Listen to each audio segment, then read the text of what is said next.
Halo teman-teman, apa kabar kalian semua? Semoga kalian selalu sehat dan pastikan kalian punya waktu lowong sekitar 20 menit untuk menonton video ini sampai habis. Ingat, hanya nonton video saya di waktu luang saja ya. Jangan nonton video ini kalau kalian lagi belajar, lagi membantu orang tua bekerja di rumah, atau lagi bawa kendaraan. Video kali ini cukup spesial karena saya tidak akan merangkum alur cerita film, melainkan saya akan membahas satu persatu konflik dan pertarungan yang dialami Takia Genji dalam film Crow Zero yang pertama.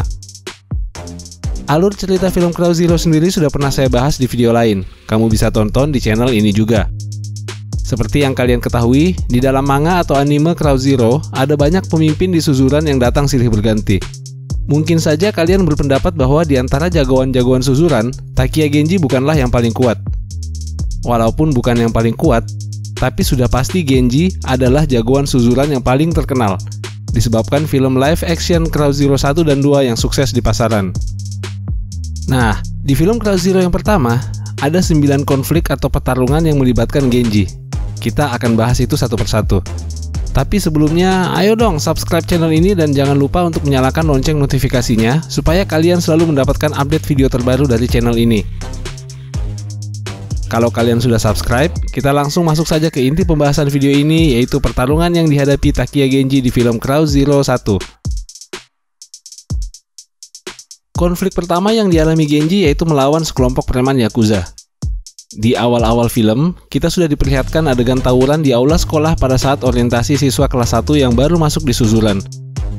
Di situ, kita juga diperkenalkan dengan trio Ebisuka yang masih kelas 1. Takia Genji juga sebenarnya siswa pendatang baru di suzuran, tapi dia sudah kelas 3. Pada saat di aula sedang berlangsung acara orientasi siswa kelas 1, sekelompok Yakuza datang dan mencari Tamao Serizawa karena sudah menghajar salah satu anggotanya sampai masuk rumah sakit. Tapi Serizawa sedang tidak ada di sekolah.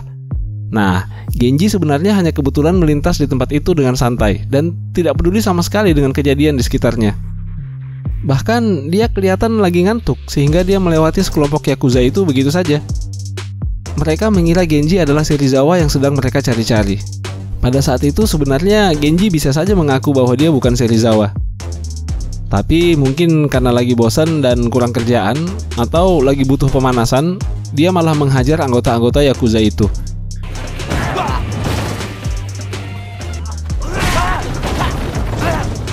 Kejadian itu disaksikan oleh seluruh siswa suzuran, dan bahkan Serizawa sendiri sempat melihat Genji menghajar anggota Yakuza itu. Disitulah pertama kali Takia Genji dan Tamao Serizawa bertemu. Konflik yang kedua, Genji versus Ken. Ini sebenarnya bukan konflik besar ya, dan bahkan tidak bisa disebut perkelahian. Tapi karena pada kejadian ini Genji sempat melepaskan pukulan, jadi saya masukkan saja di daftar ini. Peristiwa ini terjadi di suzuran. Pada saat itu, Genji menantang Serizawa dengan menendang papan permainan yang sedang dimainkan oleh Serizawa. Tapi Tokio mencoba melerai dan mengatakan kepada Genji bahwa untuk menantang Serizawa, ia harus mengalahkan Lindaman terlebih dahulu. Serizawa sendiri sebenarnya bingung, kenapa Tokio harus menyuruh Genji menantang Lindaman dulu? Ternyata hal itu dilakukan Tokio karena dia berusaha supaya tidak terjadi konflik antara Genji dan Serizawa, sebab keduanya adalah teman Tokio. Nah, pada saat Genji sedang mencari-cari Lindaman, Ken datang untuk membalas dendam karena teman-temannya dihajar Genji. Ken merupakan salah satu anggota Yakuza yang ikut mendatangi suzuran di awal film. Tapi hanya dengan satu pukulan, Genji melumpuhkan Ken dengan mudah. Namun sejak saat itu mereka jadi berteman, dan Ken yang merupakan alumni suzuran mulai mengajarkan Genji tahap-tahap untuk bisa menguasai suzuran. Pertarungan yang ketiga adalah Takia Genji melawan Tamura Chuta. Dengan berbekal saran dari Ken, Genji mulai mencari pengikut dengan cara menaklukkan geng-geng kecil di suzuran. Genji bahkan mencatat kata-kata apa yang harus diucapkan setiap kali dia menantang lawan-lawannya. Salah satu petarung di suzuran yang ingin direkrut Genji adalah Tamura Chuta. Duel antara Takia Genji melawan Tamura Chuta terjadi di salah satu ruang kelas di suzuran. Chuta yang lagi nongkrong bersama teman-temannya di kelasnya didatangi oleh Genji. Dengan membaca catatan hasil kursusnya bersama Ken dan suara yang disangar-sangarkan, Genji menantang Chuta berkelahi. Dalam pertarungan singkat ini, Genji berhasil mengalahkan Chuta tanpa terkena satu pukulan pun. Bahkan Genji menendang Chuta sampai Chuta terlempar menembus jendela kelasnya. Chuta pun mengaku kalah dan bahkan teman-teman kelasnya sampai ketakutan melihat Genji. Dengan mencontek kata-kata yang sudah ditulisnya, Genji mengambil alih geng Chuta. Sejak saat itu, Chuta menjadi salah satu pengikut setia Genji. Konflik keempat yang dialami Genji adalah salah satu pertarungan paling epik di film ini, yaitu saat Genji mencoba merekrut Izaki dan gengnya. Pertarungan ini terjadi di Suzuran. Pada saat itu, Genji sudah berhasil menguasai kelasnya Chuta dan Makise.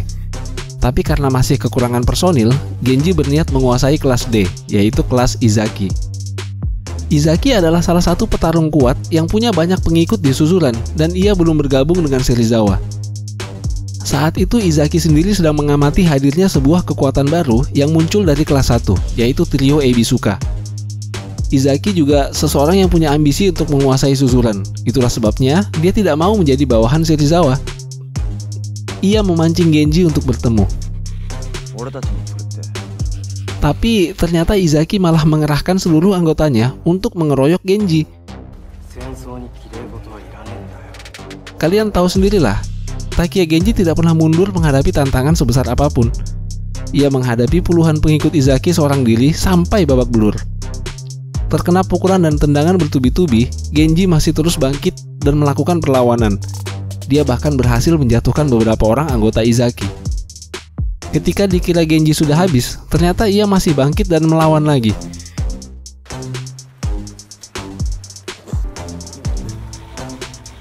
Izaki pun tertegun melihat ketangguhan Genji yang pantang menyerah. Pada satu kesempatan, salah seorang anggota Izaki menghantam kepala Genji dengan batu, dan Genji pun jatuh tersungkur di kaki Izaki. Tentu saja Genji kalah dalam pertarungan yang tidak seimbang ini. Kemudian Izaki sendiri yang membawa tubuh Genji yang babak belur ke Makise dan Chuta.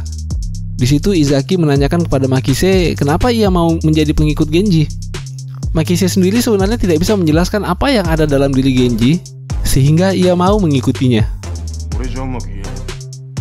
Sejak saat itu Izaki dan anggotanya menjadi pengikut Genji. Dan dengan kekuatan barunya ini, Genji membentuk sebuah geng yang bernama GPS, singkatan dari Genji Perfect Seiha, yang menjadi tandingan dari geng Serizawa yang bernama Serizawa Army. Pertarungan kelima yang dihadapi Genji adalah ketika ia melawan sembarang orang. Jadi ceritanya gini. Pada saat itu salah satu anggota Serizawa yang bernama Tokaji mulai khawatir melihat pertumbuhan kekuatan Genji dan pengikutnya. Tokaji lalu menghimpun pasukan dan tanpa sepengetahuan Serizawa, mereka mengeroyok Izaki. Mereka lalu menggantung tubuh Izaki yang babak belur dengan kaki di atas. Kemarahan Genji meledak melihat Izaki diperlakukan sedemikian rupa. Ia lalu berniat untuk menghadapi Serizawa saat itu juga. Tapi Izaki sendiri yang mencegahnya, karena GPS masih kekurangan personil dan tidak akan menang melawan pasukan Serizawa. Chuta dan Makise juga turun tangan untuk mencegah Genji menyerang Serizawa saat itu sebab mereka masih perlu tambahan kekuatan. Akhirnya Genji pun sadar dan ia membatalkan niatnya. Tapi Genji sudah tidak sabaran untuk mengalahkan Serizawa demi membalaskan dendam Izaki sekaligus menguasai Suzuran. Maka ia menempuh segala cara yang dia pikir bisa merekrut sebanyak mungkin anggota baru dengan cepat.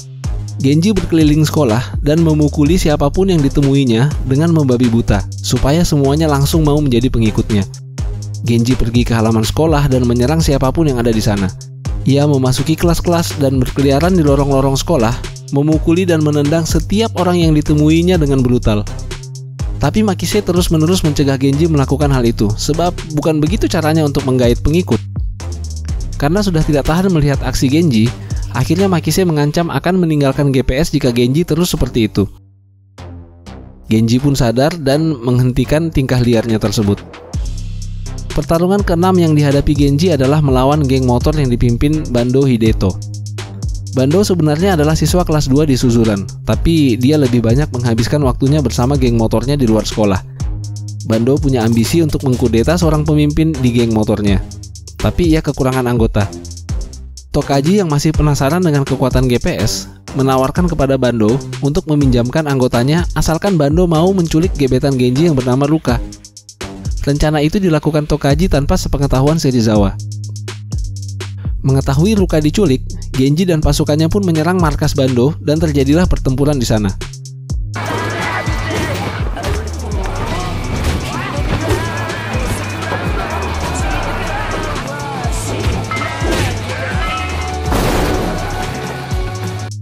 Namun belakangan baru terungkap bahwa yang menculik Ruka ternyata bukanlah Bando dan gengnya.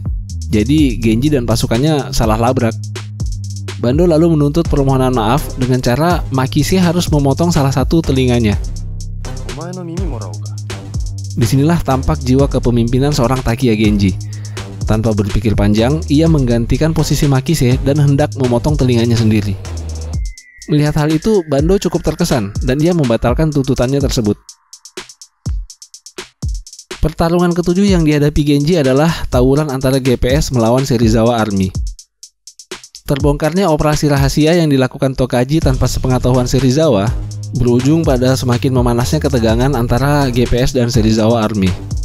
Peperangan pun tidak terelakkan lagi, dan seperti bisul yang makin membesar lalu akhirnya pecah, tawuran besar pun terjadi di halaman sekolah antara GPS melawan Serizawa Army.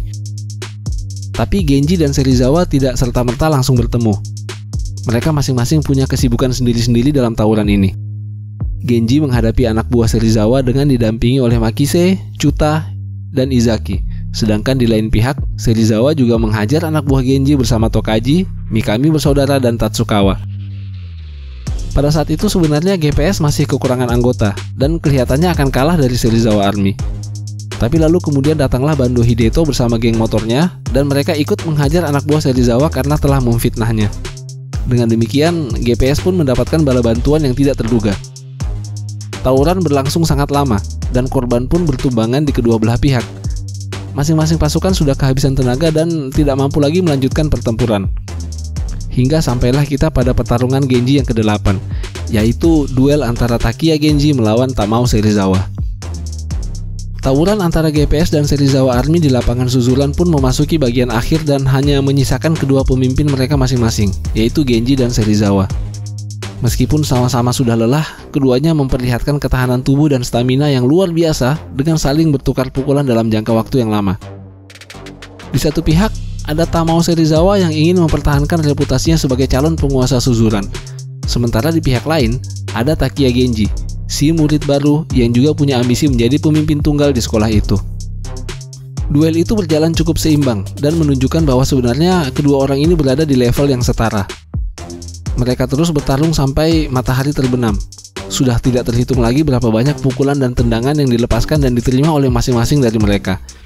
Sampai akhirnya Serizawa pun ambruk dan ia tidak sanggup bangkit lagi. Tapi di lain pihak, Genji juga sudah sangat lelah dan ia kehabisan tenaga.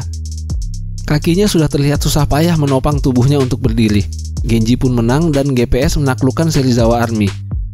Tapi saya rasa kita sepakat, kalau saja pertarungan itu masih berlanjut beberapa menit saja, sangat mungkin keadaan akan berbalik dan Genji-lah yang kalah. Genji sendiri harus meninggalkan arena pertempuran dengan ditopang oleh rekan-rekannya. Sampailah kita pada pertarungan Genji yang ke-9 atau yang terakhir dari film Crow Zero 1, yaitu melawan Rindaman. Setelah berhasil menaklukkan Serizawa, berarti tinggal satu hal yang harus dilakukan Genji untuk dapat diakui sebagai penguasa suzuran sejati, yaitu mengalahkan sang monster Rindaman. Beberapa lama setelah peristiwa pertarungan antara GPS melawan Serizawa Army di lapangan suzuran, Genji menantang Rindaman untuk pertama kalinya. Rindaman adalah siswa kelas 2 yang sangat kuat, bahkan kekuatannya sudah melegenda, meskipun ia sendiri tidak tergabung dalam geng manapun.